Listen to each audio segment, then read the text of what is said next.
1500 لاوارثو مړو چې د نشتر هسپتال لاهور پر بام باندې پر چت باندې پراته دي تر اوسه پورې غږ چا نه دی پورته کړی.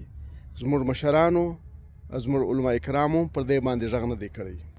دا هغه لاوارثه مړي وو چې نن به یې مور انتظار کوي، پلار به انتظار کوي، ښځه به انتظار کوي او بچان به د ده تر راتګ انتظار کوي.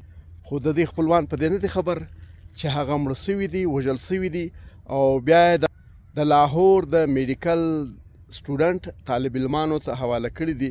هغه خپلې تجربې باندې کوي. د انسانیت او د بشر د تذلیل تر دې لویه واقعه به بیا پیښه نه سي. خو زموږ لیډرشپ، زموږ مشران، قبایلي مشران، زه نه یم خبر چې د دوی ذمهداري څه شته. دوی په خپله خبره کوي که دوی ته به څوک سکرپټ لیکي، څوک به ورته وایي چې ته غږ وکړه، بیا به دوی خبره کوي.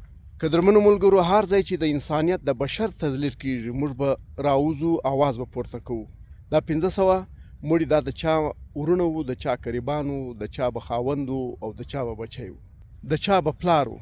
په داسې واقعه خاموشه پاته کېدل دا به له انسانیت سره ډېره لویه جفا وي. راځئ چې د هر بشر، د هر انسان دپاره غږ پورته کړو.